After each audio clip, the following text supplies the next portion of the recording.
Welcome back. It's good to have you here again. Let the world fade away for a moment and allow yourself to be swept into a tale where mystery and calm intertwine.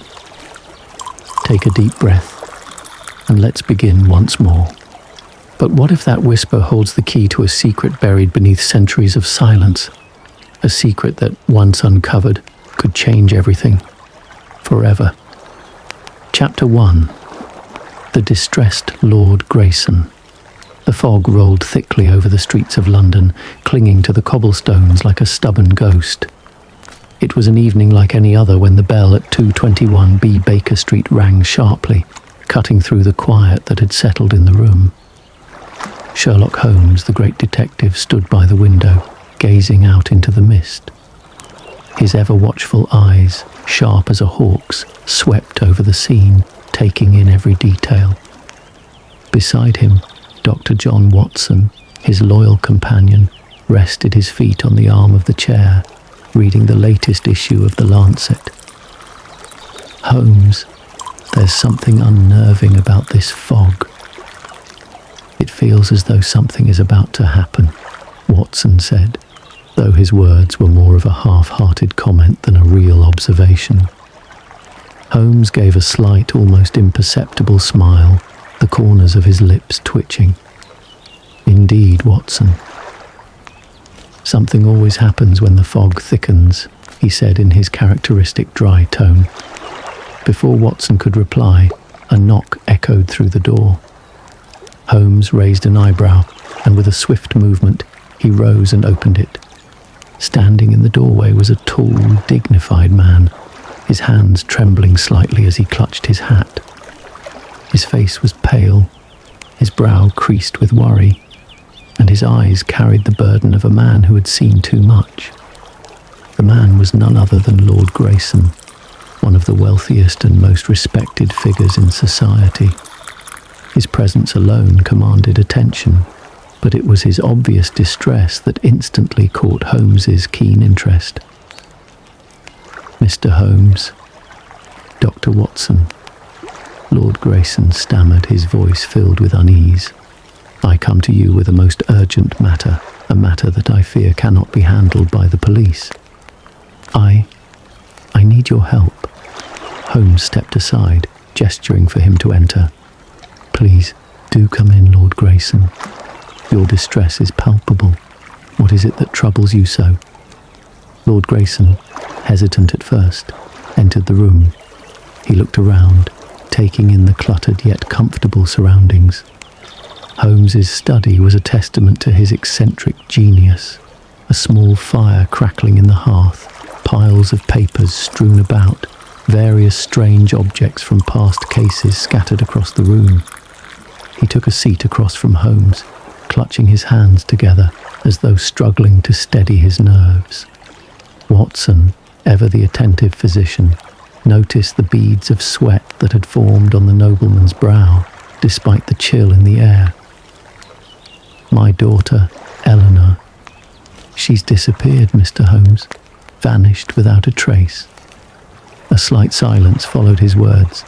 Watson sat up, his interest piqued, while Holmes's face remained unreadable. Disappeared? Watson asked, leaning forward. How? Where was she last seen? Lord Grayson's fingers twisted together in agitation. She was at a ball at our estate in Sussex, held just last evening. Everything was in order, but when we went to check on her before she retired for the night, she was gone. Her room was empty. The door was locked from the inside. The windows were undisturbed. Nothing seemed out of place, but she was simply gone. Holmes sat back, his steely eyes never leaving Lord Grayson's face. The detective's mind, already working at full speed, sought out the inconsistencies in the tale. You are certain there were no signs of a struggle?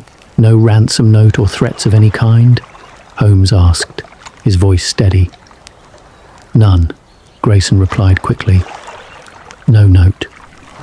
No sign of forced entry. But there's something more.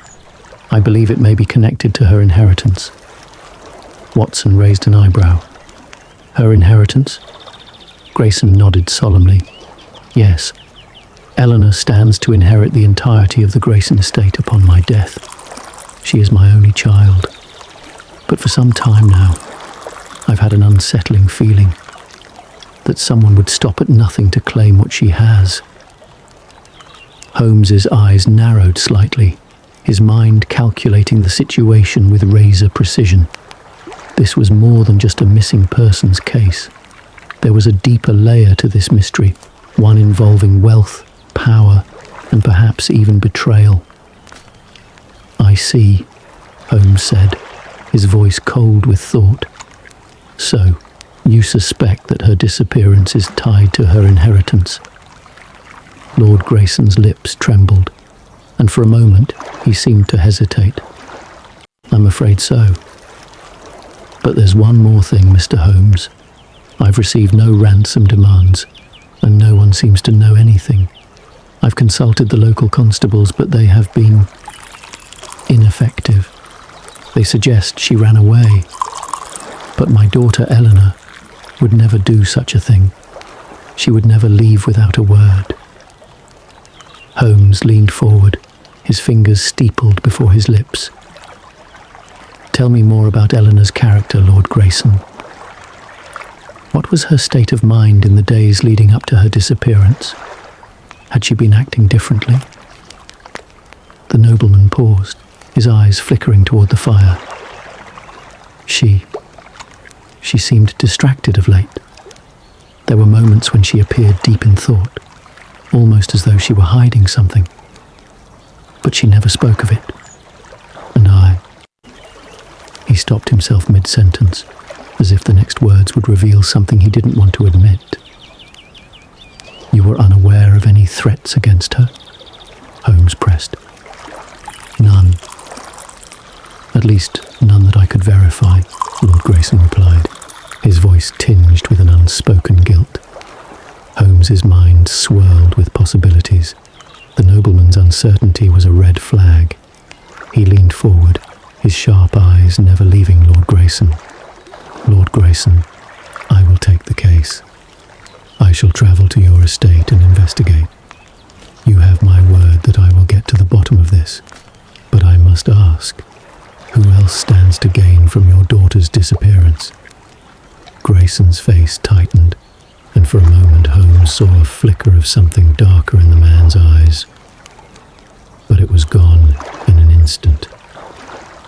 "My brother, Charles Grayson," Lord Grayson muttered under his breath. "But he would..." "Never." Holmes stood, his expression unreadable. "I shall have to meet with your brother as well. But first, I will visit your estate and examine the scene. I trust that you will provide me with full access to the premises." Lord Grayson nodded, the tension easing ever so slightly. "Of course, Mr. Holmes. I will arrange everything. Just find my daughter." With a final desperate look in his eyes, Lord Grayson stood, his posture slightly more rigid than before. Holmes's mind was already racing, dissecting the few facts at hand. A missing daughter, a locked room, an inheritance, and a noble family with secrets. The game had only just begun. "Rest assured, Lord Grayson," Holmes said as he walked to the door, "I shall not stop until I uncover the truth. Watson, we leave for Sussex at once." As the door closed behind them, Watson turned to Holmes, the ever-present curiosity in his eyes. "Holmes, what do you make of this? Is this a simple case of a missing person, or is there something more here?" Holmes paused, his eyes glittering with the spark of an intellectual challenge. "Something more, Watson. A great deal more. We're dealing with a case that goes beyond mere disappearance.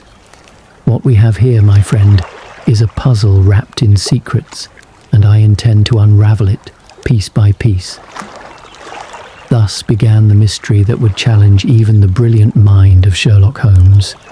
As they departed for Sussex, Holmes could already feel the intricacies of the case starting to unfold, but little did he know that the true complexity of the puzzle was still hidden, waiting to reveal itself in the most unexpected of ways. Chapter 2.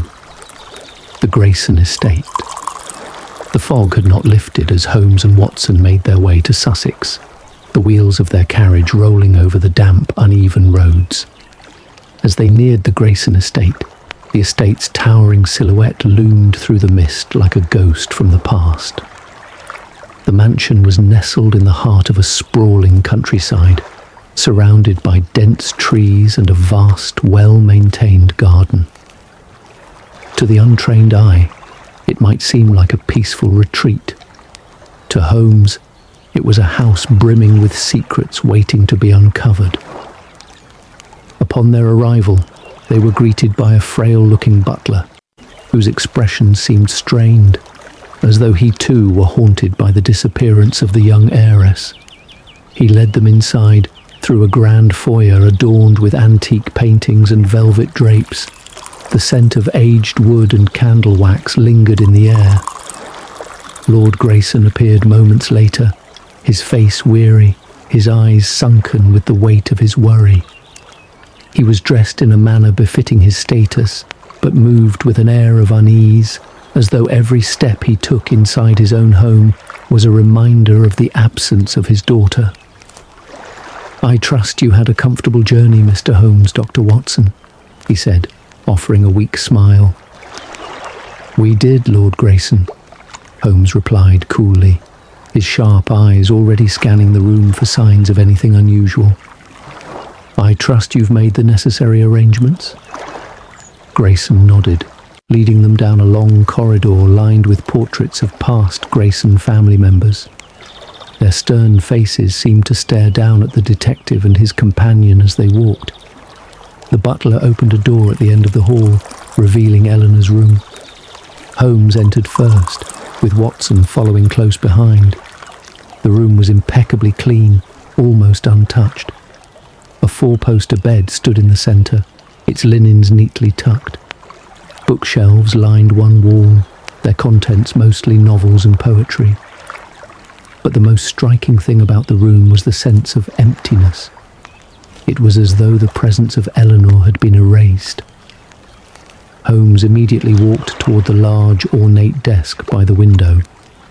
A small, leather-bound diary was missing from its place. Her diary, Watson observed, eyeing the empty space where it once rested. Could it have been removed recently? Holmes didn't answer immediately. He was examining the windowsill, where a faint trace of dust had been disturbed. "Perhaps," Holmes muttered, as his eyes flickered to the wardrobe, then to the bed. He knelt beside the bed and examined the floor beneath it. There were no signs of a struggle, no broken items, no evidence of forced entry. Everything seemed in perfect order, too perfect. "Lord Grayson," Holmes began, his voice low and methodical, "tell me about Eleanor's habits. Was she in the habit of going for late-night walks?" The nobleman hesitated, glancing toward the window. "Yes," he admitted reluctantly. "She would often take walks in the evening, near the old cemetery just beyond the garden. But it was always after the household had retired for the night. I always thought it harmless. Did she ever mention anything peculiar about her walks? Anyone she might have met?" Holmes inquired, his gaze fixed on the door. Grayson's lips tightened. No, but there is something strange about her behavior in the days leading up to her disappearance. She was more distant than usual, almost as though she had something on her mind. I did not press her about it. I only thought it was the weight of her responsibilities." Holmes nodded thoughtfully. "And has anyone been inside this room since Eleanor's disappearance?" "The staff, of course." "They've cleaned her room," Grayson answered quickly, but his discomfort was evident. "But no one has disturbed any of her personal belongings. I made sure of that Holmes looked over at Watson, his eyes narrowing. "I'd like to have a look at the garden, Lord Grayson. If we're to understand how your daughter vanished, we must first understand her routine." With a reluctant nod, Lord Grayson led them out into the garden, the air thick with the scent of damp earth and flowers. The garden was sprawling and beautifully manicured, with winding paths, tall hedgerows and clusters of roses and lilies. In the distance, the shadows of the old cemetery loomed, its wrought iron gates partially obscured by creeping ivy. Holmes walked briskly down the path, stopping when he reached a small stone bench beneath an ancient oak tree. There, he examined the ground carefully. A faint imprint in the soft soil caught his attention. It was a single set of footprints leading from the garden path toward the cemetery. But what made Holmes pause was the oddity of the print itself. It seemed shallow, as if the person had been walking lightly, almost as if they were trying to avoid leaving a trace. Watson knelt beside Holmes. "Those are Eleanor's footprints, aren't they?" he asked, scanning the ground. Holmes stood up and shook his head. "I'm not sure, Watson. They're too faint to be certain. But they do suggest someone walked here recently." He then turned to the cemetery gates, which creaked in the wind. "The cemetery, Watson," Holmes said, his eyes gleaming with a mix of curiosity and purpose. "There's something here that we need to uncover." The detective made his way toward the cemetery entrance, where the iron gates were slightly ajar. As Holmes stepped inside, the eerie silence of the place seemed to close in around him. The graves were old, their inscriptions weathered by time. It was a small cemetery, but each tombstone had its own story to tell. Holmes walked past a row of mausoleums, his eyes scanning each one. But it wasn't until he reached a small, unassuming grave that he paused. The name Raven was carved into the stone, along with the dates of birth and death. The name struck Holmes like a bolt of lightning. He leaned closer, reading the inscription. "Raven Grayson," he murmured, his voice barely above a whisper. How curious. Watson, who had been admiring the gravestones, looked over at Holmes. "What is it, Holmes?" Holmes didn't answer immediately. He stood in front of the grave, lost in thought. The name Raven was too specific to be a coincidence. There was something in the air, something hidden, waiting to be uncovered. "This is no ordinary cemetery, Watson," Holmes said at last, his eyes gleaming with intrigue. "There's more to this than we've been told. I suspect Eleanor had found something connected to this grave that led to her disappearance." Lord Grayson, who had followed them into the cemetery, looked uncomfortable. "It's just an old family grave," he said, trying to dismiss it. "Nothing to be concerned about." Holmes turned to face him, his expression unreadable. "Lord Grayson, everything in this garden, this estate, tells a story. And your daughter may have stumbled upon a secret that someone would go to great lengths to keep buried." The detective turned and walked back toward the house, his mind already piecing together the next steps. "I would like to see your study, Lord Grayson. I believe there is much more to your family's history than you are letting on." The wind picked up as Holmes and Watson made their way back toward the mansion. The evening was growing darker, but in the detective's mind, the case was becoming clearer. Whoever had taken Eleanor had left behind more than just footprints. They had left behind clues hidden in plain sight.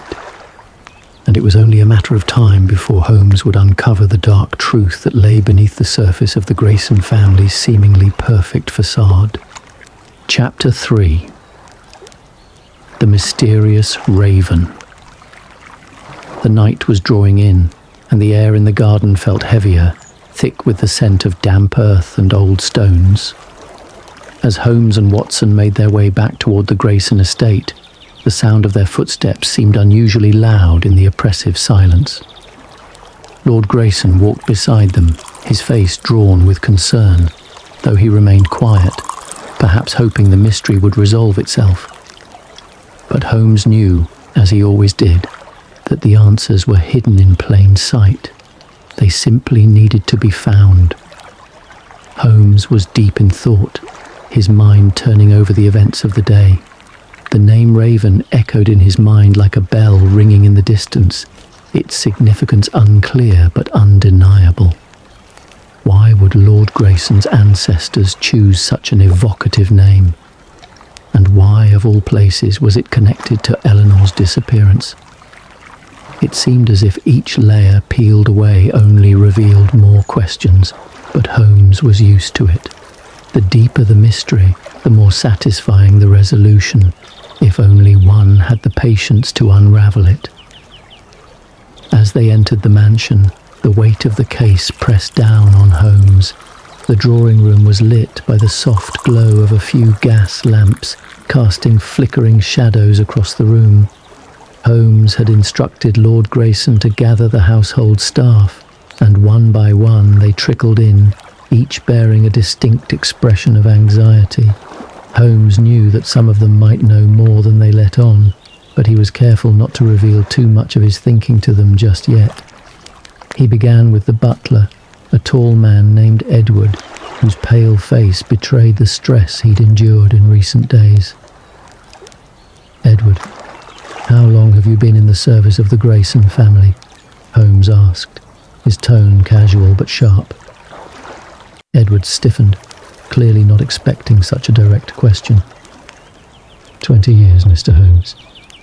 And during all this time, have you ever known of any tensions within the family?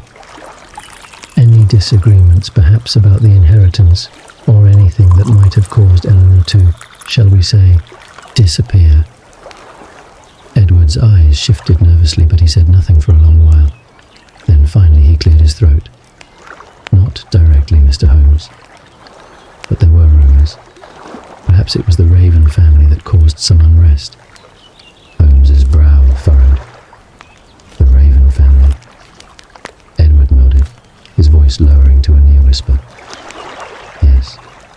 Old blood, long gone, but their legacy still haunts this place. The Ravens were distant cousins of the Graysons. The last Raven died 20 years ago, and it's said that their wealth, untold riches really, was hidden away somewhere on the estate, locked behind riddles and clues only the heirs knew. Lord Grayson never spoke of it, but I've heard talk amongst the older staff." Holmes's sharp gaze turned to Lord Grayson, who had been listening intently but remained silent. "Lord Grayson," Holmes said, turning toward him, "what do you know of this family?" "Connection? Was it ever mentioned to your daughter?" Grayson's face went white, his hand gripping the back of a chair as if for support. "The Ravens," he began, his voice tight. "It's true. The family was tied to a great fortune, but all that was lost when they disappeared. Their name was erased from our history, and the estate took everything that was rightfully ours. Eleanor never knew the full story. I didn't want her to be burdened with such superstitions." Holmes's eyes gleamed with interest. "Superstitions, you say? What do you mean by that?" Lord Grayson shifted uncomfortably, avoiding Holmes's gaze. "The Ravens were involved in rituals, strange affairs. The stories, well, they're just that, stories. I always believed they were harmless. But Eleanor's disappearance, the note, Raven, it seems too much of a coincidence." Holmes nodded slowly, his mind racing. A hidden fortune, a secret legacy, and rituals. These weren't the usual suspects in a case of missing persons. Later that evening, Holmes and Watson retired to their separate rooms for a moment of reflection. Watson, ever the skeptic but also fascinated by the unfolding mystery, sat by the window, looking out over the vast estate grounds. "You think this Raven name is the key to Eleanor's disappearance?" Watson asked, not turning from the window. "Perhaps it's all some sort of family myth." Holmes, however, was pacing the room, clearly preoccupied. "I doubt it, Watson. My instincts tell me this Raven connection is very real. It is not just a name. There is something more to it, something Eleanor discovered, something hidden in the estate's history." Watson turned to look at Holmes. "Do you think someone in the family is involved? Could Lord Grayson himself have a hand in his daughter's disappearance?" Holmes paused, the look on his face unreadable. "Perhaps, Watson. But the question is, who stands to gain the most from her disappearance? Lord Grayson, his brother, Charles, or perhaps someone else entirely?" The following morning, Holmes decided to visit the family's library. He hoped to find some clue, anything that might shed light on the true meaning of Raven. The library was a grand, dusty room, filled with ancient tomes and scrolls that stretched from floor to ceiling. It smelled of age and knowledge, and there, on a pedestal, sat the family history, a large leather-bound volume containing the annals of the Grayson family. Holmes took the book from the shelf and opened it to the section on the Ravens. To Watson's surprise, there was no mention of any fortune or secret legacy. Instead, the Ravens were described as distant cousins, but nothing more. There were no riches, no hidden wealth, just the word Raven repeatedly mentioned alongside eerie references to ancestral rituals, strange symbols, and long-forgotten family traditions. Then, Holmes found it, a faded symbol in the corner of a page. It was a raven perched on a twisted branch with an eye that seemed to follow him. Below the raven was a Latin inscription, barely legible, which Holmes began to decipher. "It says," Holmes muttered to himself, "the raven watches from the shadows. The key to the truth lies beneath the stone." Beneath the stone. He trailed off as he looked up from the book, his eyes alight with a sudden realization. "Watson, I think we've been looking at this all wrong. The raven is not just a name. It's a symbol of something hidden, something very old." Later that day, Holmes and Watson returned to the cemetery. This time, Holmes moved with purpose, his sharp eyes scanning every stone and every crack in the earth. When they reached the grave of Raven Grayson, Holmes dropped to one knee and began carefully searching the ground. "Holmes, what are you looking for?" Watson asked, his voice filled with curiosity. Holmes did not answer. Instead, he reached down, brushing his fingers against the base of the gravestone. A small piece of stone shifted beneath his touch, revealing a hidden compartment within the grave. Inside, there was a folded piece of parchment, aged and fragile. Holmes opened the parchment carefully, his eyes scanning the words quickly. It was a map that led to a hidden section of the Grayson estate, one that was marked with the symbol of the raven. "This is it," Holmes said, standing up. "The truth is buried right here, Watson. The Ravens weren't just a family. They were keepers of a secret, one that's been hidden for generations. Eleanor must have discovered this map, and that's why she disappeared." Watson, wide-eyed, looked at Holmes in disbelief. "You think Eleanor found the treasure?" "I don't know yet," Holmes replied, slipping the map into his coat pocket. "But I intend to find out." As Holmes and Watson made their way back to the estate, the weight of their discovery hung heavily in the air. The mystery of Eleanor Grayson's disappearance was no longer just a case of a missing heiress. It was a race against time to uncover an ancient secret, buried deep within the Grayson family's past, and whoever was hiding the truth would stop at nothing to ensure it stayed buried forever. Holmes had found the first clue, but the real game had only just begun. Chapter 4. A questionable character. The day following their discovery in the cemetery, the air seemed thick with tension. The shadows cast by the towering trees and the crumbling stones of the Grayson estate appeared to stretch further, as if concealing the secrets that Holmes was determined to uncover. His mind raced, piecing together the clues, the Raven legacy, and the strange disappearance of Eleanor. But there was still much to unravel. Holmes knew that the family dynamic held more answers than Lord Grayson had let on. The enigmatic Charles Grayson, the estranged brother, had yet to be thoroughly examined. Holmes was no fool. If anyone was behind Eleanor's disappearance, it was likely someone with both the means and the motivation to do so.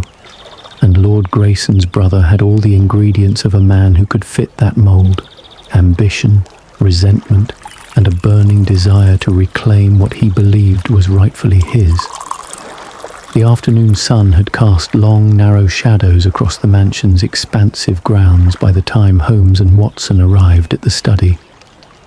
The air was still heavy with the scent of the earth from the graveyard, and the tension between the two men was palpable. Lord Grayson had invited them for tea, but Holmes had other plans.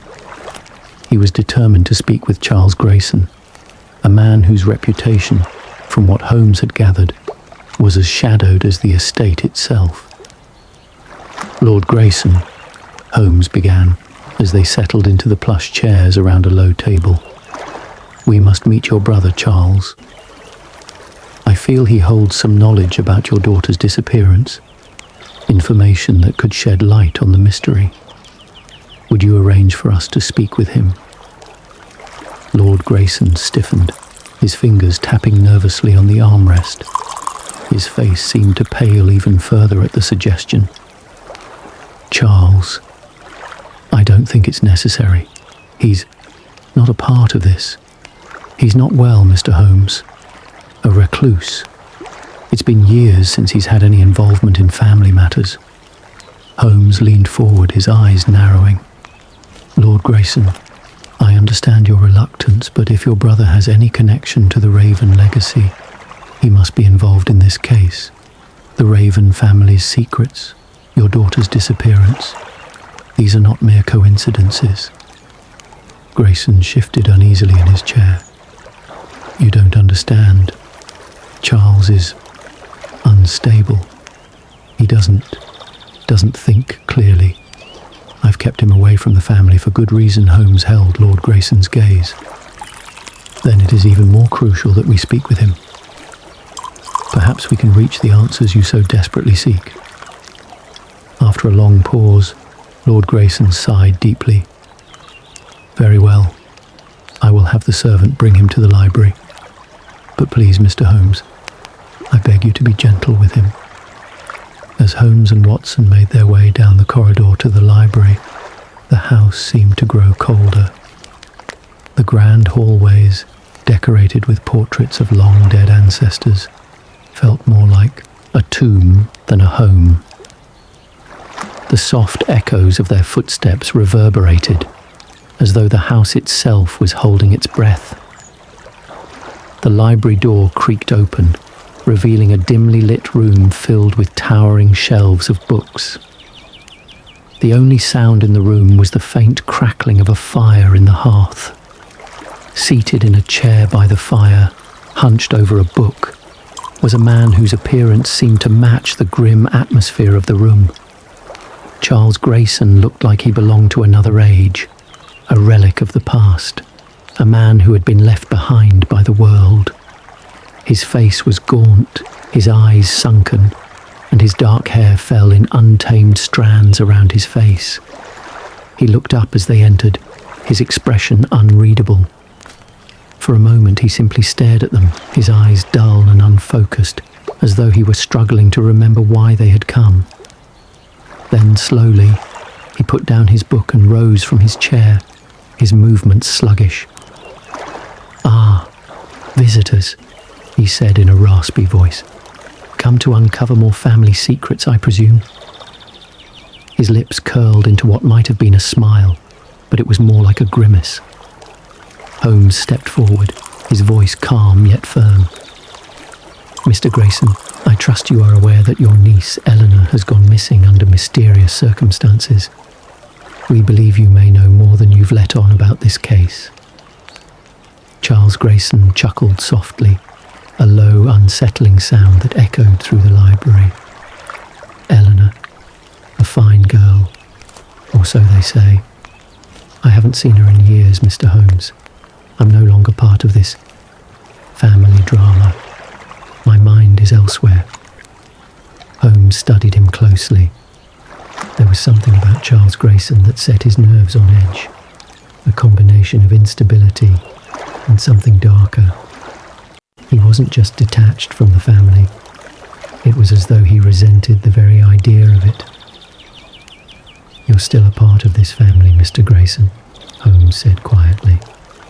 "And whether you like it or not, your niece's disappearance may have something to do with your family's past, your Raven connection. Perhaps you can shed some light on it." At the mention of Raven, Charles Grayson's eyes flickered.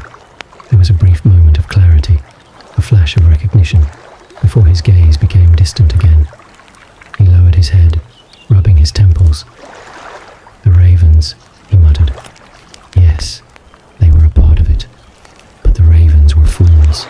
A fool's game, all of it. My brother, he always wanted it all. He never could let it go. They thought they could control it, but they were all lost." Holmes narrowed his eyes. "Who were the they you are referring to, Mr. Grayson? And how does Eleanor fit into this?" Charles Grayson's expression darkened. He let out a long, slow sigh. Eleanor, poor girl, was the key. The one who could unlock it all. The Ravens had left something behind. A legacy. And it's all buried here in this house. Under the stone. Beneath it all. Holmes exchanged a glance with Watson, his mind already racing through the implications. It seemed that Charles was alluding to something hidden, something that Eleanor must have uncovered, perhaps even without fully understanding the danger it posed. "And you believe Eleanor found it? Found the hidden legacy?" Holmes pressed, his voice softer now, as though drawing out the answer with precision. Charles Grayson's lips twitched, a grimace twisting his features. "Yes, she found it, and she tried to understand it. But my brother, he won't let her. He's been hiding it all these years. He's afraid of what might happen if anyone discovers the truth. But I never wanted it. Never wanted anything to do with it. It's cursed, Mr. Holmes. All of it." Holmes stepped closer, his eyes fixed on Charles. "What exactly did Eleanor discover, Mr. Grayson? What did she find beneath the stone?" Charles's face grew pale, and he gripped the back of his chair as if to steady himself. I don't know, he snapped. "But I know this. Whoever tries to unlock that secret will never be the same again. It changes you. It consumes you." The tension in the room thickened, and Watson, who had been silent until now, spoke up. "What do you mean, Mr. Grayson? What is this secret? What's hidden beneath the stone?" Charles Grayson met Watson's gaze, his eyes suddenly sharp.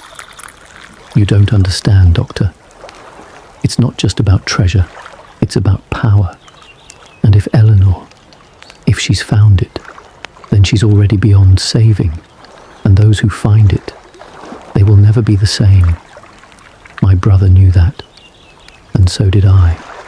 Holmes stood in silence, his mind absorbing the fragments of information. There was no doubt now. Charles Grayson knew more than he was willing to admit, but his fractured state made him unreliable, yet his words rang in Holmes's ears like a haunting refrain. "Lord Grayson," Holmes said, turning toward the door, "it seems your brother's fears are not without merit. There is something dark buried here, and we must uncover it before it's too late." Charles Grayson's voice echoed as they left the room. "You'll never find it. None of you will. It's too dangerous. Too late for all of us." As Holmes and Watson exited the library, they were left with more questions than answers. But one thing was clear. The mystery of Eleanor's disappearance was not just about a missing person. It was about a legacy, one that someone was willing to kill to protect. And now, it was up to Holmes to uncover the truth beneath the stone, before it consumed them all. Chapter 5. A Poisoned Mind. The next morning, the estate was shrouded in a peculiar stillness, as though the house itself was holding its breath, waiting for the next piece of the mystery to unfold. Holmes, ever diligent, had spent the night contemplating the fragmented pieces of the puzzle, the Raven legacy, Charles Grayson's cryptic warnings, and Eleanor's disappearance. It was clear that the case was more complex than a simple kidnapping or family dispute. There was something much darker at play here, a secret so potent it had driven the Grayson family to madness and murder. Holmes and Watson made their way to the study after breakfast, having sent for Lord Grayson.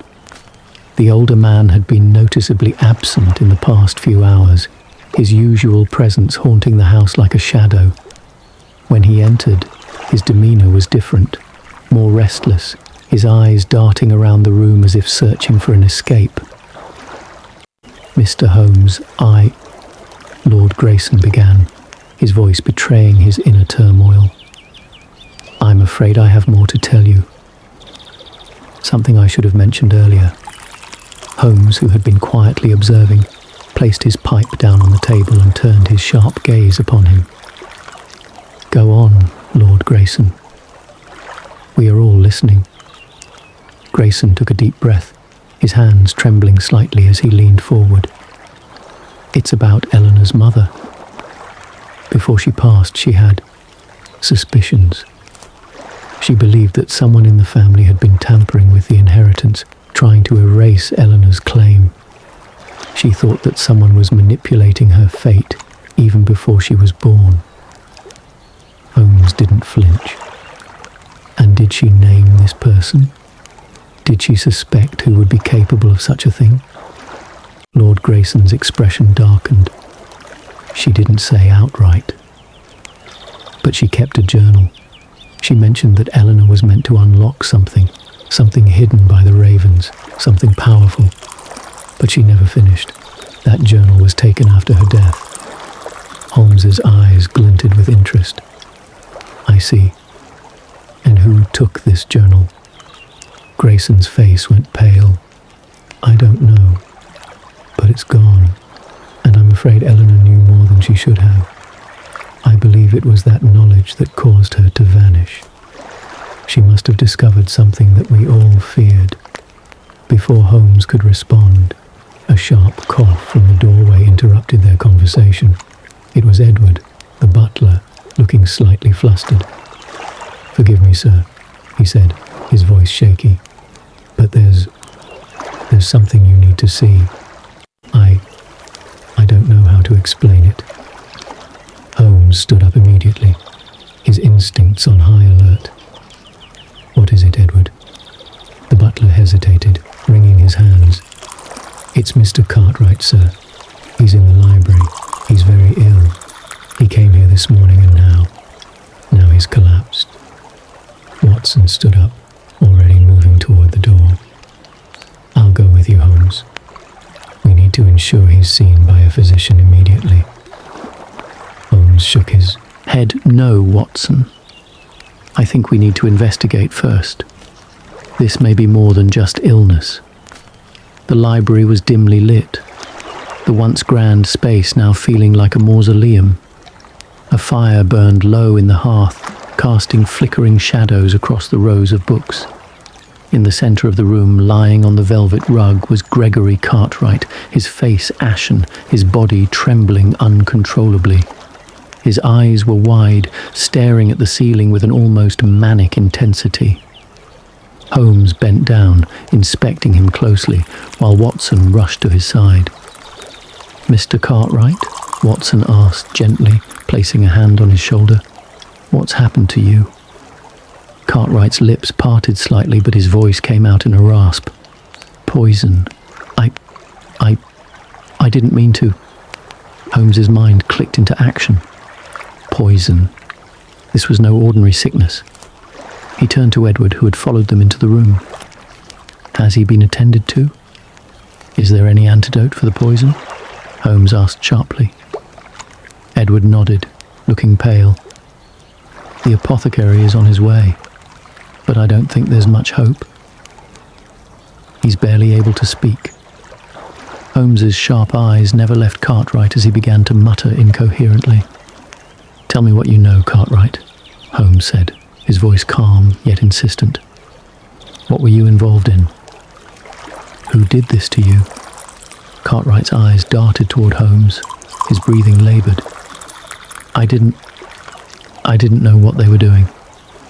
I thought I was helping." Watson leaned closer, his voice filled with concern. "Who? Mr. Cartwright? Who are you talking about?"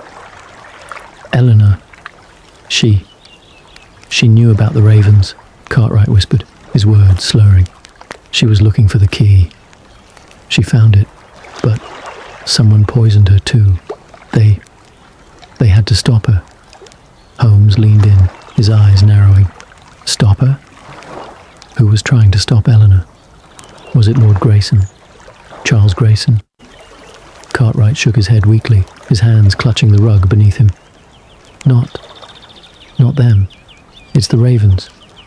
They're still here. The legacy. It's dangerous. If Eleanor knew too much, they would." Cartwright's words trailed off, his body trembling violently as his breath hitched. Holmes stepped back, his eyes darting around the room. It was clear that the young man was dying, and whatever secrets he held would be lost forever unless Holmes could act quickly. "Watson, we need to act now. I believe Cartwright is telling the truth, but there is no time to waste. I suspect this poisoning is not an isolated incident. Eleanor must have discovered something far more dangerous than we realized." Before Watson could reply, Cartwright let out a final, tortured gasp. His body went limp, his hands falling from the rug, and his eyes glazed over. He was dead. The room was thick with silence as Holmes and Watson stood, both stunned by the sudden turn of events. Holmes's face remained impassive, his mind already calculating the next steps. "We need to investigate the source of this poison," Holmes said, turning to Watson.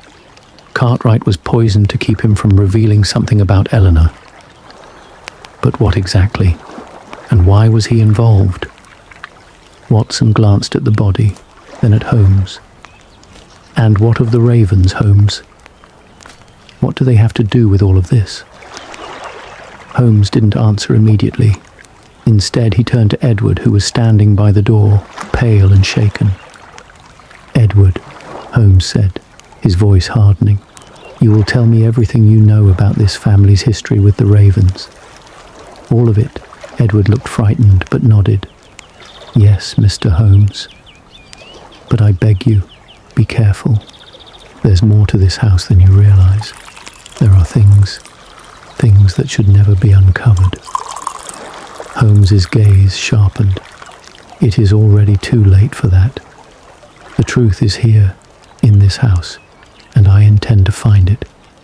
Now, lead me to the apothecary's supplies. I want to know exactly what poisoned Cartwright."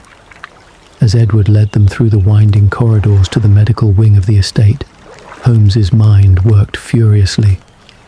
Cartwright's death was not just a tragedy, it was a message. Someone or something was willing to kill to keep the secrets of the ravens hidden. Whoever had poisoned Cartwright had made a mistake.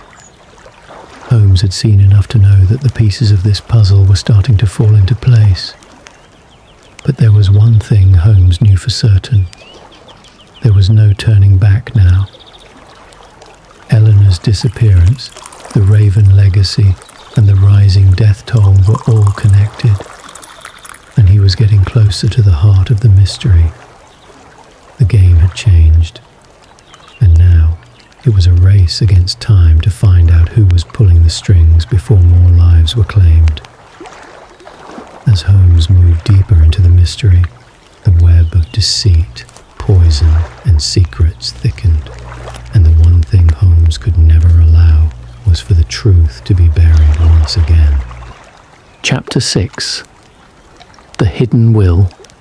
The morning light poured through the tall windows of the Grayson estate, casting long beams across the grand hallway. Holmes stood at the window of his room, his sharp eyes scanning the estate grounds beyond. The case had taken a darker turn than he could have imagined. Cartwright's death, the poison, and the cryptic words he had spoken before his untimely demise. It was clear that the Raven legacy was more than just a family myth. It was a deeply rooted mystery that involved far more than the Grayson family alone. Holmes's thoughts were interrupted by a soft knock on his door. He turned to find Lord Grayson standing there, his face pale and drawn as ever. "Mr. Holmes," Grayson began, his voice low and filled with the weight of something unspoken. "I think it's time you knew everything." Holmes raised an eyebrow, his interest piqued. "Everything, Lord Grayson? You've told me a great deal already, but I believe you're still holding something back." Lord Grayson stepped into the room and closed the door behind him, his movements stiff, as if he were burdened by something heavy. He stood before Holmes for a moment, seemingly unsure of how to proceed. Before Eleanor disappeared, she found something her mother left behind. A will, a hidden will, Lord Grayson continued, his voice breaking slightly. It was kept secret, never mentioned in the family records, but I believe Eleanor found it. And that's why she was taken. Holmes felt a sharp pang of curiosity. This was the first he had heard of any hidden will. A will, you say? Hidden away? Where? Lord Grayson hesitated, as if the words he was about to say might expose something he had long kept buried. It was hidden in my wife's personal journal, locked away in her desk. She never showed it to anyone, only to Eleanor, I think. I thought it was just a part of her eccentricity, but after everything that's happened, I'm not so sure anymore. The will. It names Eleanor as the sole heir to the Grayson fortune, but with conditions. Conditions that could destroy everything. Holmes's gaze never wavered. What kind of conditions? And why would this will be kept secret for so long? Grayson's face tightened, and he seemed to struggle for the right words. The will states that Eleanor would inherit the full estate only if she could unlock the secrets hidden by the ravens, if she could prove herself worthy. But the ravens weren't just about wealth. They were about power. And it's that power that someone wanted to keep hidden. I believe that's why she was taken. Eleanor was getting too close to the truth. Holmes, already sharp as a hawk, could feel the weight of Lord Grayson's confession. The Ravens had been more than just a family name. They were a legacy that tied back to something ancient and far more dangerous than mere inheritance. "I see," Holmes said quietly. "This hidden will is crucial then. It ties Eleanor directly to the Ravens and their hidden legacy. Do you still have it, Lord Grayson?" Lord Grayson shook his head, his eyes filled with sorrow. "I never believed it was real, Mr. Holmes. After my wife's death, I had the house cleaned, the study locked, and everything put away. The will, it was lost, or so I thought. But now, I'm certain Eleanor found it. I think she was trying to unlock what her mother had discovered, and I think she paid the price for it. Holmes stood, his mind racing. If Eleanor found this will, she must have found something else as well. A clue, perhaps, or a key to the Raven legacy that led her to believe this power was real. This is far more than a simple inheritance. This is about control, a power that could change the course of history. Lord Grayson's face darkened. I never wanted any of it, Mr. Holmes. I wanted to live a quiet life. But that will... It's a curse. It's not just about money. It's about the Ravens, about their legacy, their power. My family's blood is tied to it, and Eleanor was going to be the one to carry it forward. That's why someone took her. They thought they could control her, and by doing so, control the legacy. Holmes's eyes flickered with sudden realization. The Ravens weren't just about wealth. They were a secret society, a shadow in the family's history, and someone wanted to keep that secret buried. But why would they go to such lengths to prevent Eleanor from claiming her inheritance? Why kill Cartwright and possibly her? Lord Grayson looked as though he had aged another year in a matter of moments. Because the Ravens were never meant to be discovered. Their legacy was always to remain hidden, as a power no one could access. If Eleanor had succeeded, everything would have changed. There's something about that power, Mr. Holmes. Something that could destroy everything. Holmes paused, allowing the gravity of Lord Grayson's words to settle over him. The case had shifted. Eleanor's disappearance, Cartwright's death, it was all connected to this ancient legacy of power and control. Someone was willing to go to any lengths to protect it, even if it meant murder. That afternoon, Holmes decided to delve further into the Grayson family's archives. They had already uncovered much, but Holmes was certain there was more hidden beneath layers of time and deceit. He and Watson were led to the family's old library, where centuries of history had been stored away. Dust hung thick in the air, and the scent of old leather-bound books was overpowering. The only sound in the room was the creaking of the wooden shelves as they moved carefully between rows of books. "Watson," Holmes said, his voice cutting through the silence. "This will be where the truth lies. I am sure of it. Lord Grayson's confession has opened a door, and it is time we walked through it." Watson, eager to assist, nodded and followed Holmes through the rows of books. Holmes was searching for something in particular, a record of the Ravens, something that would tie the hidden will to the events unfolding. After scanning a few volumes, Holmes pulled a large, dusty tome from the shelf. It was bound in dark, worn leather, its edges frayed with age. The title was almost indecipherable, but there was a symbol on the cover, a raven perched on a twisted branch. "This is it," Holmes muttered, pulling the book open.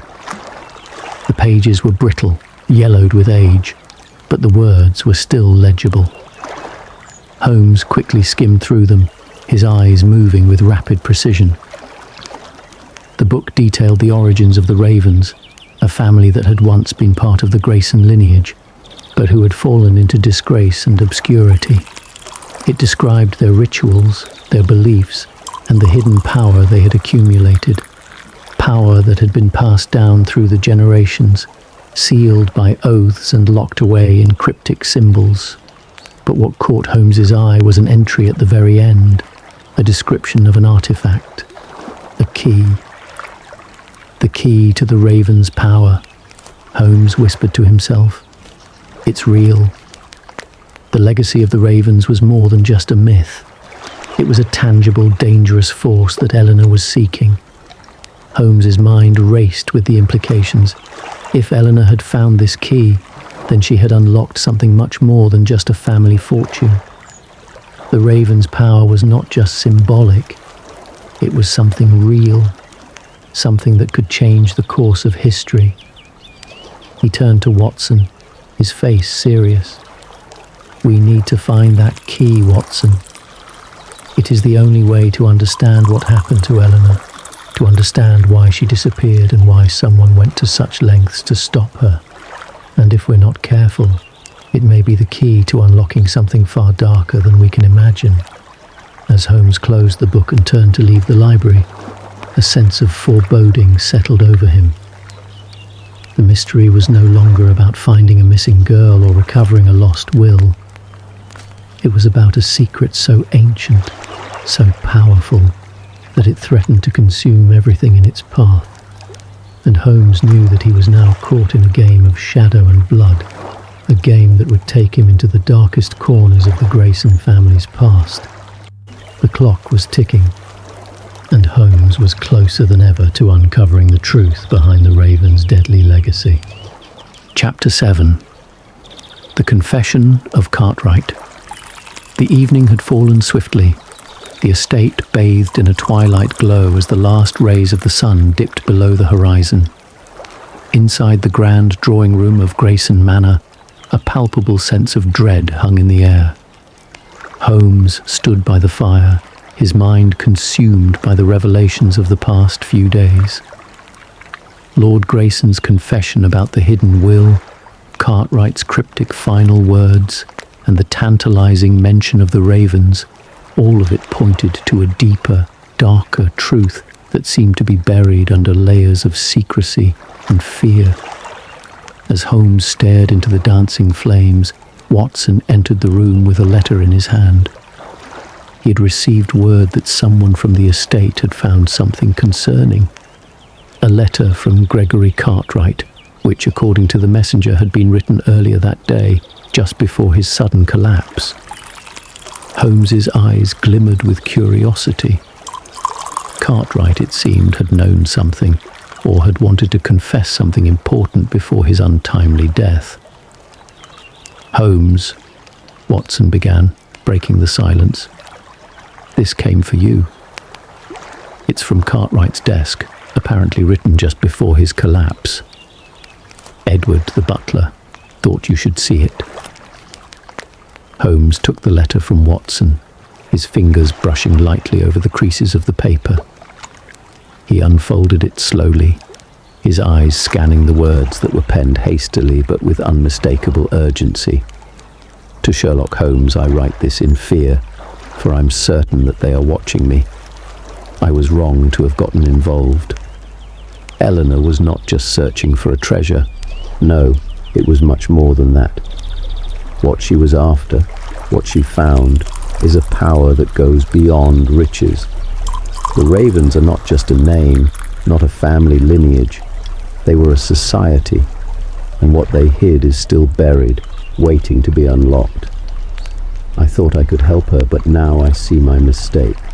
She is in grave danger, and so am I. They will stop at nothing to protect their secret. You must stop them, Mr. Holmes. The truth is buried deep within the Grayson estate, beneath the stone that marks the Raven's grave. They will try to destroy the key, if they haven't already. Find it, Mr. Holmes, before it is too late. Yours, Gregory Cartwright." Holmes folded the letter carefully, his brow furrowed. So Cartwright knew, he murmured to himself. He knew what Eleanor was seeking, and he believed she was in danger. But it seems he was not just trying to protect her, he was trying to save himself. Watson, who had been standing quietly by the door, approached slowly. "You think Cartwright was involved in the Raven's legacy, Holmes?" "He was helping Eleanor, but something went horribly wrong." Holmes nodded, his mind already racing through the possibilities. "Indeed, Watson. Cartwright wasn't just a casualty of this case. He was a part of it. His involvement was deeper than we first thought. He likely discovered something that threatened her. Raven's secrets, and once Eleanor had gotten too close to those secrets, he became expendable. Watson's gaze sharpened. But what does this mean for Eleanor Holmes? Cartwright's letter suggests she was looking for something far more dangerous than just wealth. Holmes turned to face Watson, his eyes gleaming with a sudden clarity. It means, Watson, that Eleanor's disappearance was no accident. She wasn't just searching for her inheritance. She was searching for the key to a hidden power, something the Ravens had left behind. That power is buried deep within this estate, and someone is willing to kill to protect it. The detective's eyes flickered to the fire once more, his mind working at full speed. The threads of the case had begun to unravel, and the final knot was closer than ever. Eleanor had discovered something that had led to her disappearance and Cartwright's death.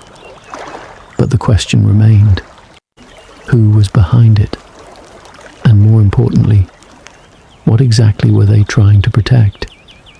The next morning, Holmes, Watson, and Lord Grayson gathered once again in the study. The atmosphere in the room was thick with the unspoken tension of a family whose secrets were slowly coming to light. Grayson's face was drawn and weary, his earlier air of defiance replaced by a quiet resignation. "Mr. Holmes," Lord Grayson began, his voice steady but heavy. "I've been thinking about what you said last night. You were right to question me, but there's more. Eleanor was not the only one searching for the key, the Raven's legacy, I mean. Someone else in this house has been investigating the old myths, and I believe they are the ones who are responsible for her disappearance." Holmes's eyes gleamed as he leaned forward, intrigued by the new turn in the investigation. "You mean to say someone else in your family, besides Eleanor, was involved in this search?" Lord Grayson nodded, his expression grim. "My brother, Charles. He's always been obsessed with the Ravens. Ever since our childhood, he spoke of their power, of the wealth and influence they had hidden away. But I always dismissed it as mere fantasy. Now, I'm not so sure.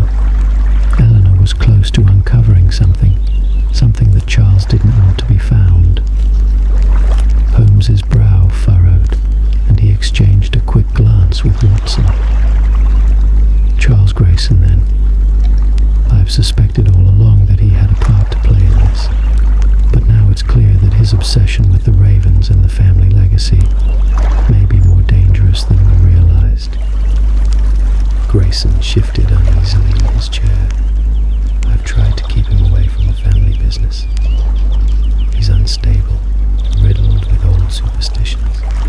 But if he found something, if he's been hiding something from me, I must know." After much deliberation, Holmes and Watson made their way to Charles Grayson's secluded wing of the estate. It was a part of the house that had been largely closed off to The rest of the family, a remnant of a time when Charles had been given a space to indulge his eccentricities. The door to his study was locked, but Holmes had expected this. He had already anticipated that Charles would attempt to conceal his secrets. Holmes made quick work of the lock with a few swift movements of his tools, and the door creaked open. The room beyond was dark, its heavy curtains drawn, and the only light came from the dim glow of a single candle on a desk piled high with books, letters, and old maps. "Holmes," Watson whispered, his voice a touch uneasy. "This place feels wrong, like we're intruding on something forbidden." Holmes barely acknowledged Watson's comment.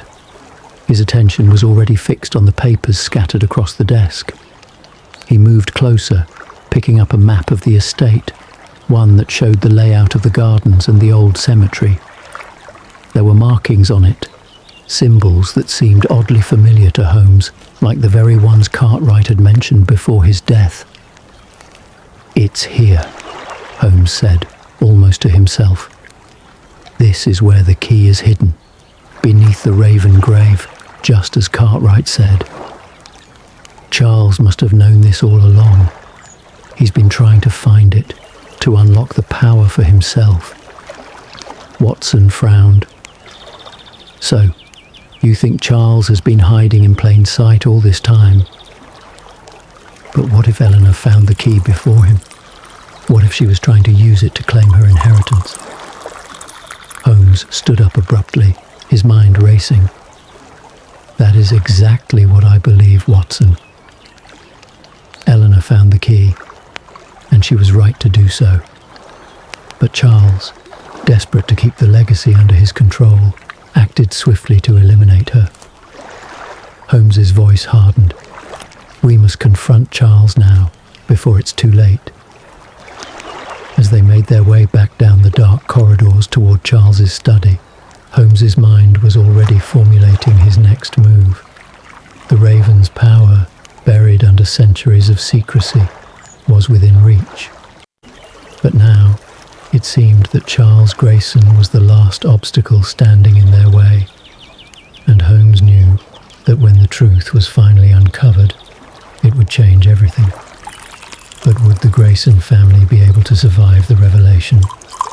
Or would the Raven's legacy claim yet another victim? Chapter 8. The Missing Heiress. The morning mist had not yet lifted when Holmes and Watson stood before the massive ancient doors of Grayson Manor. There was a heavy stillness in the air, the sort that hung over places where secrets festered and truths were buried deep.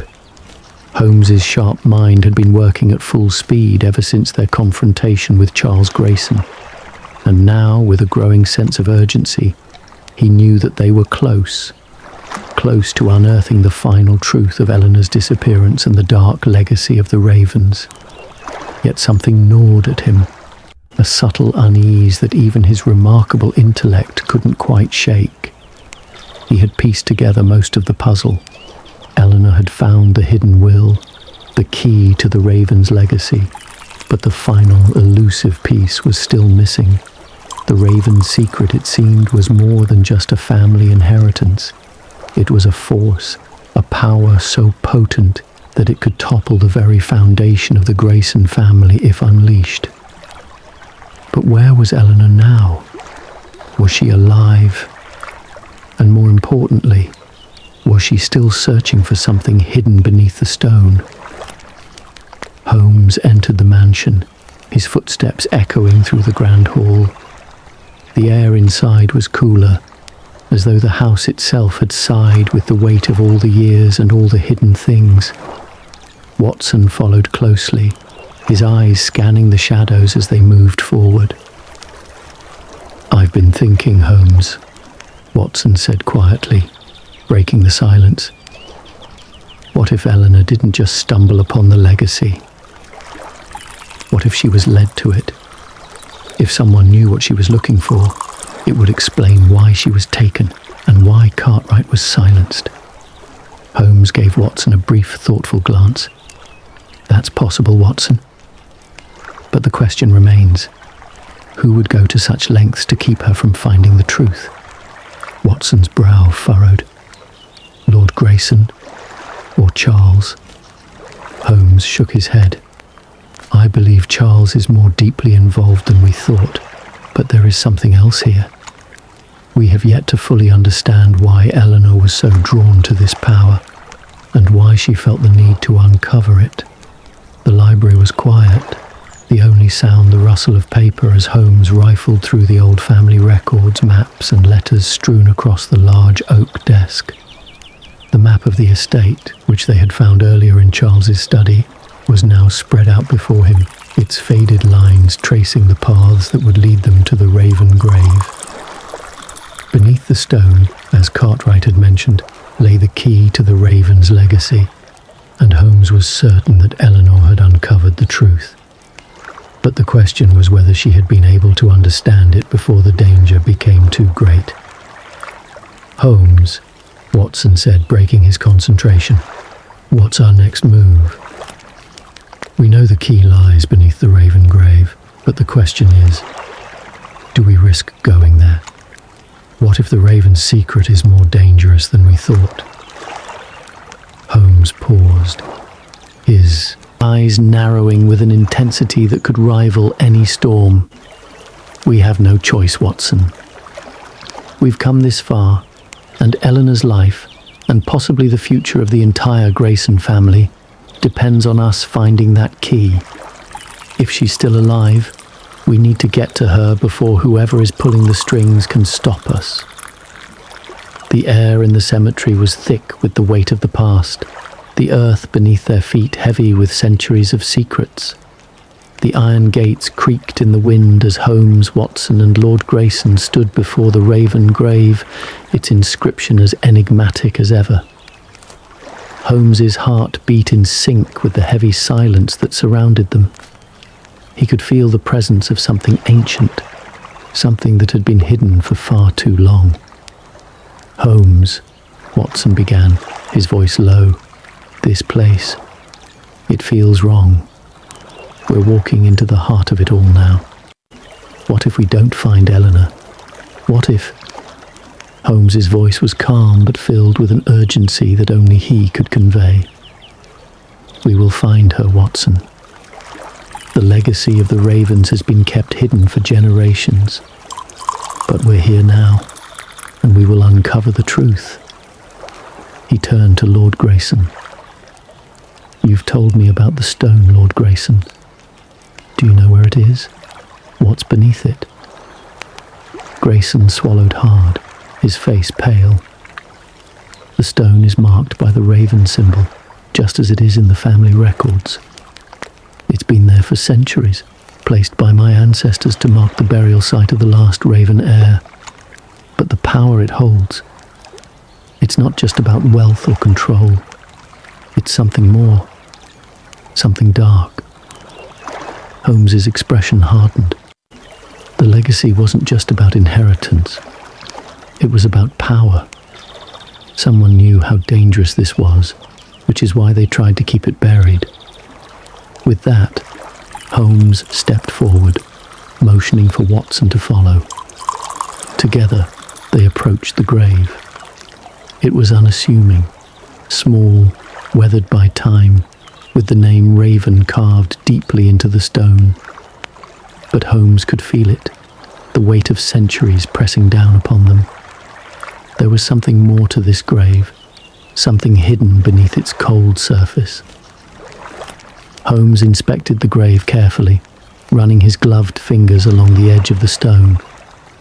There, hidden in plain sight, was a small indentation, just enough to fit the tip of a knife. Holmes's hand moved swiftly, retrieving his pocket knife and using it to pry the stone up. It shifted with a low groan, and beneath it, a hollow compartment was revealed. The air seemed to thicken as Holmes reached into the compartment, his fingers brushing against something cold and metallic. He pulled out a small, ancient box, its surface etched with intricate symbols, the same ones they had seen in the Grayson family records, the symbols of the Ravens. Holmes placed the box carefully on the ground, his heart racing. "This is it," he said quietly, more to himself than to anyone else. "The key to everything." He turned to Watson, who stood beside him, wide-eyed. "What's inside it?" Watson asked.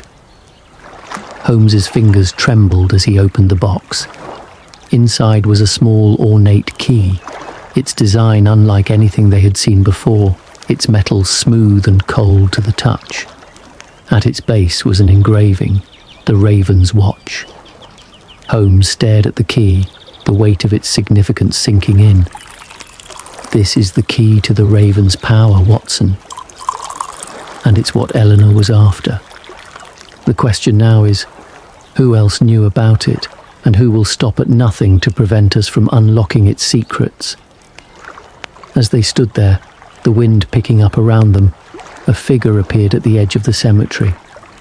It was Charles Grayson, his face a mask of desperation, his eyes wild with fear. "Holmes!" he shouted, his voice carrying over the wind. You don't understand. You don't know what you've unleashed. The Ravens, it's more than just a family name. It's a curse, a power that should never be touched. You don't know what it will do." Holmes's eyes locked onto Charles's, the weight of everything they had uncovered settling into place. "It's already too late, Charles. We know enough now to stop this. But if you're still hiding something, I suggest you speak now." Charles took a step forward, his hand outstretched as though to stop them. "You don't understand. If you open that box, if you unlock that key, everything will change. You'll unleash something that cannot be controlled."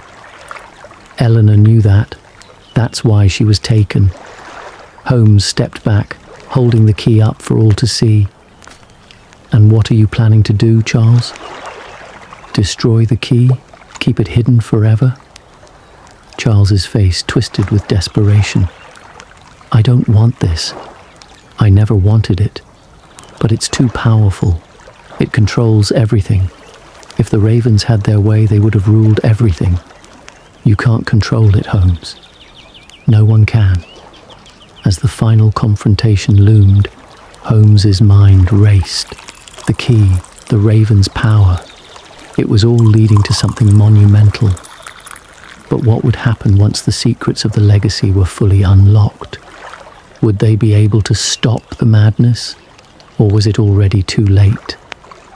The answers were within their grasp, but as Holmes stood there, holding the key to the Ravens' legacy, one thing became clear.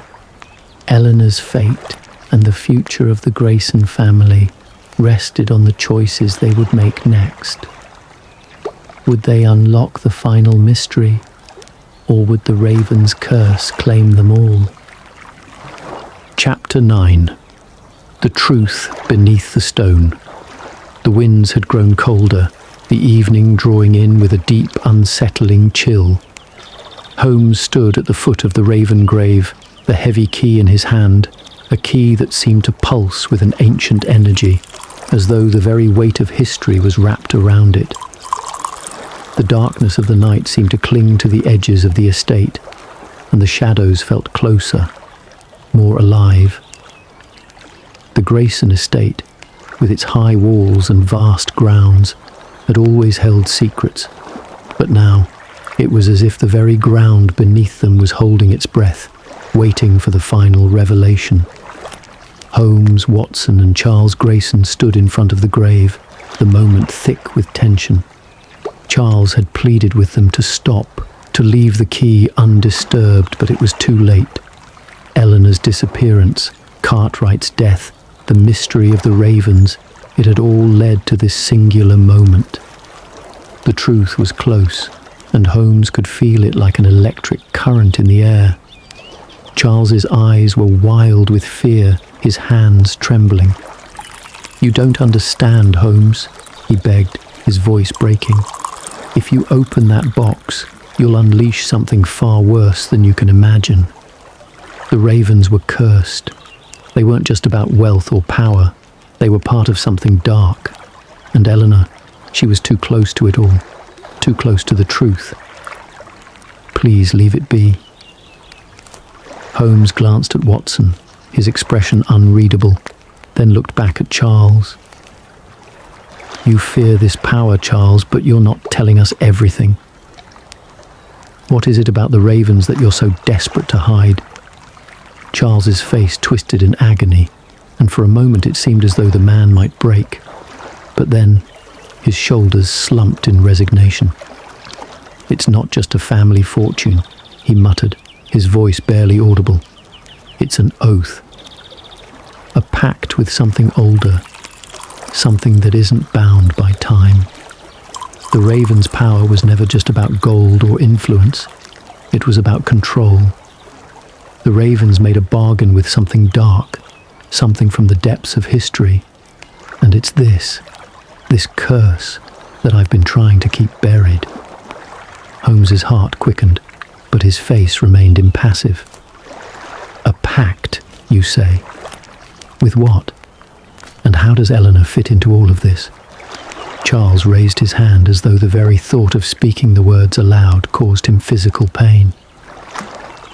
Eleanor. Eleanor was supposed to be the one to take the legacy. She was the last of the ravens, and the only one who could truly understand it. But when she found out the truth, when she discovered what the ravens had done, what they had unleashed, she wanted to destroy it. She couldn't live with it, and that's why she disappeared. It wasn't just for the inheritance, Holmes. She was trying to save us all from the curse we've been living under for generations. Holmes's mind spun with the weight of Charles's words. The ravens had been more than a powerful family. They had made a dark pact, one that had tied their bloodline to something far older, something more dangerous than mere wealth. But what had this power been, and how did it tie into Eleanor's disappearance?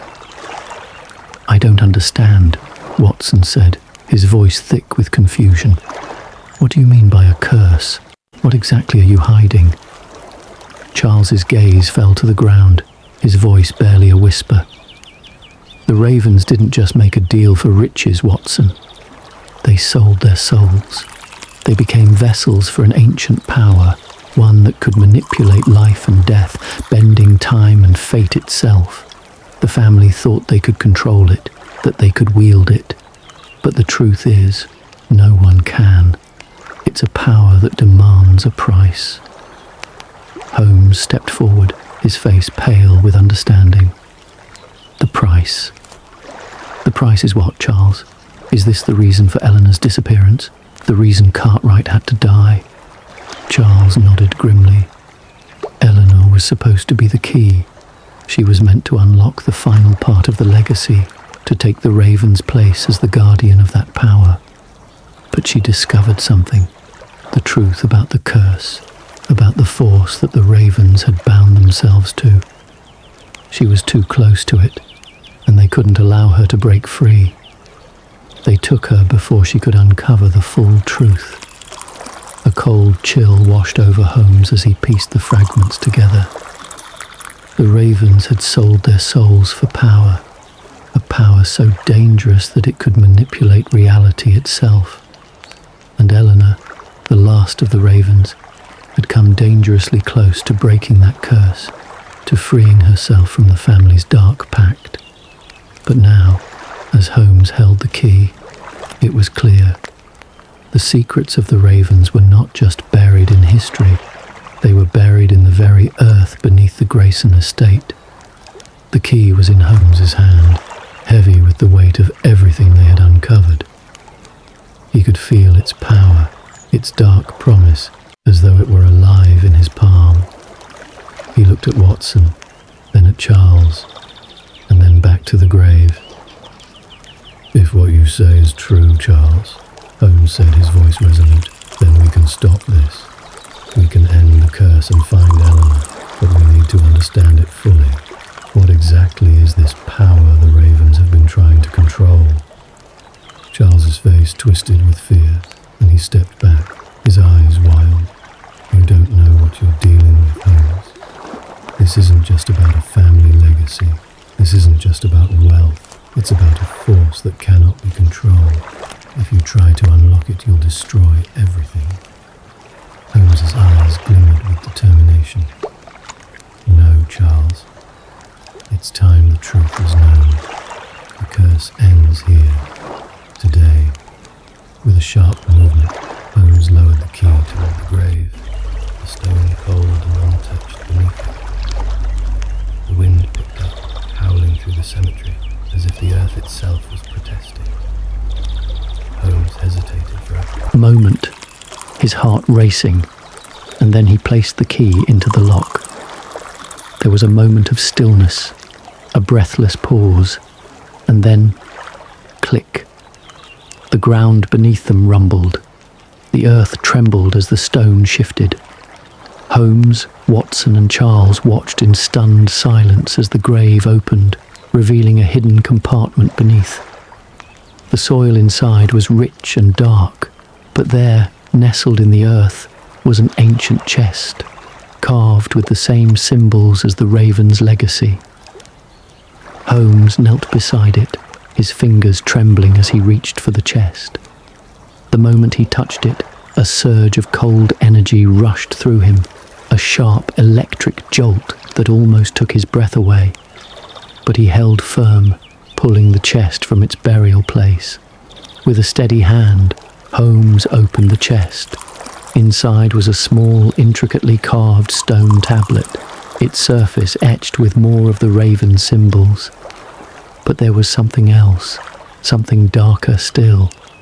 The tablet hummed with a strange energy, its power radiating outwards, filling the air with a palpable tension. Holmes's heart pounded in his chest as he carefully lifted the tablet, feeling the weight of it. This was the final key, the true power of the Ravens. And in that moment, Holmes understood the truth.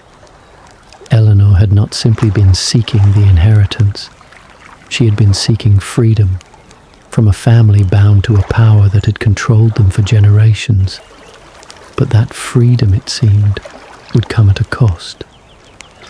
Before Holmes could fully process the weight of what he had uncovered, there was a sudden shift in the air, a presence, cold and ominous, that made the hairs on the back of his neck stand on end. He turned slowly, his heart racing, as a figure appeared in the distance. A figure cloaked in shadow, its face hidden beneath a hood. The figure stepped forward, and Holmes's eyes widened as he recognized the silhouette. It was Eleanor, but her face, her eyes, were filled with something dark, something beyond the grave. Her expression was unreadable, her movements unnaturally still. "Eleanor," Holmes whispered, his voice shaking. But she didn't speak.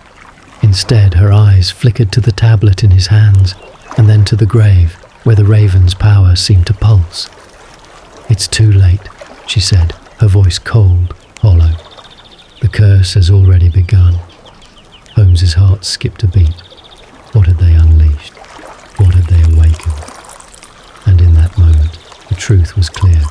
Eleanor had uncovered the Raven's darkest secret, but in doing so, had become part of the curse herself. The game had changed, and now the final revelation would come at a price far higher than any of them could have imagined. Chapter 10. The Shocking Twist. The cold wind howled through the cemetery as Eleanor, or what appeared to be Eleanor, stood before Holmes, Watson, and Charles Grayson. The world around them seemed to distort, the shadows in the graveyard growing long and twisted, like the fingers of something ancient and malevolent reaching out.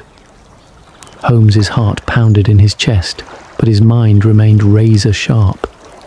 Eleanor's face, pale, unnaturally still, and yet somehow familiar, stared at them with eyes that seemed to pierce through to their very souls.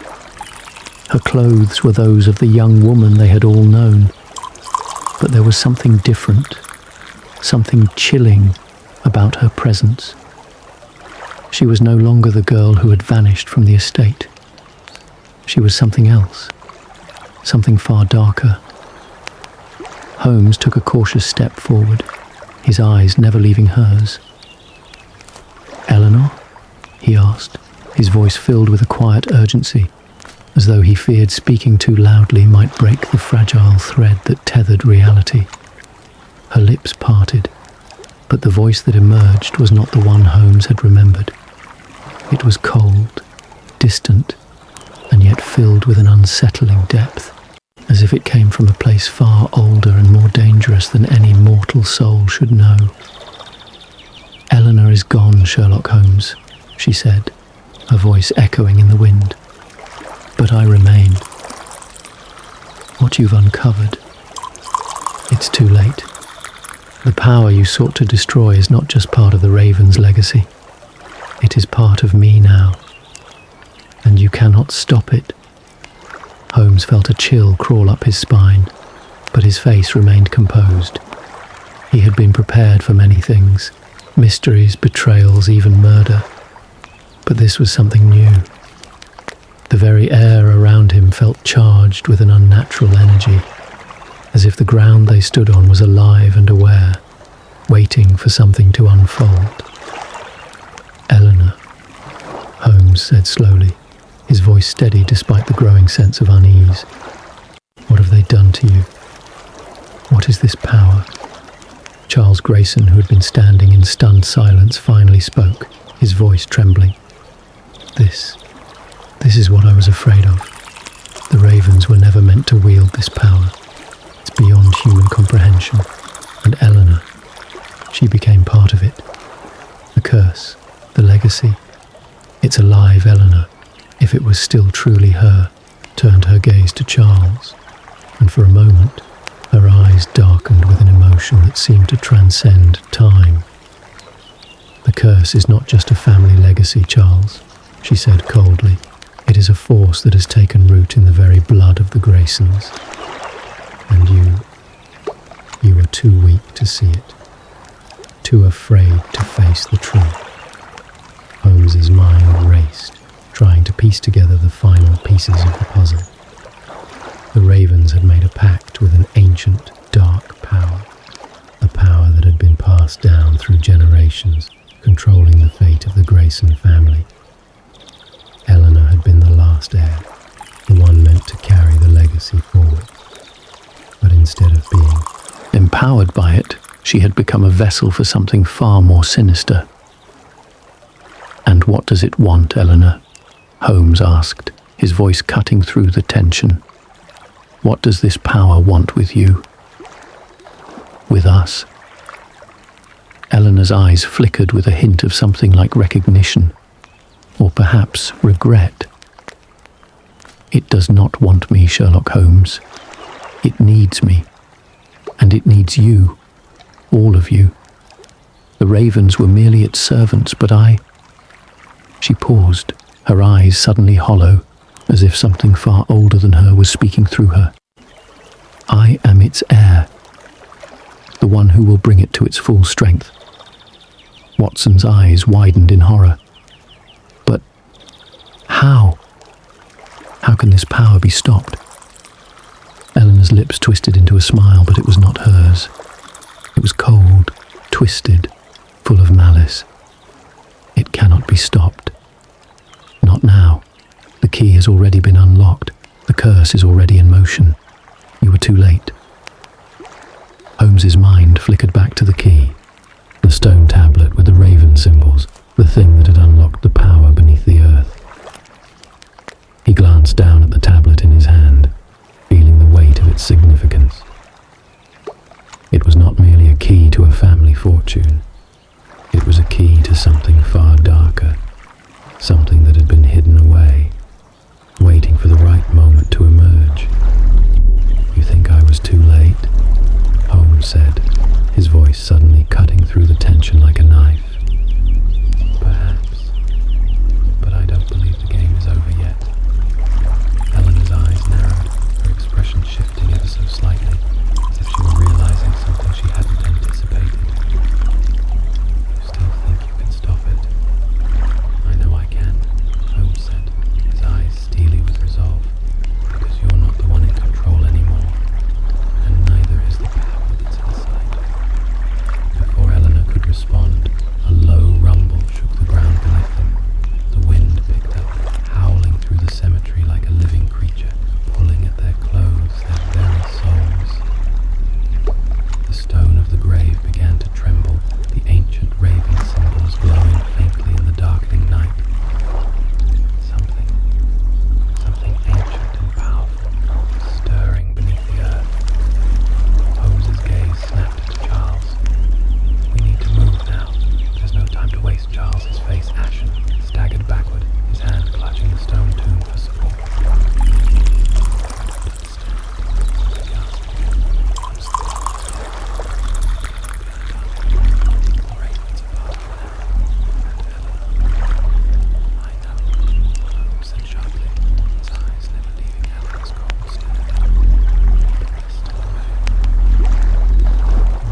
depths of the grave.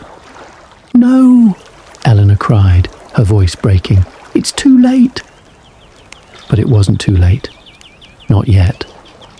Holmes acted swiftly, pushing the tablet back into its compartment, the symbols fading as it clicked shut with an unnatural finality.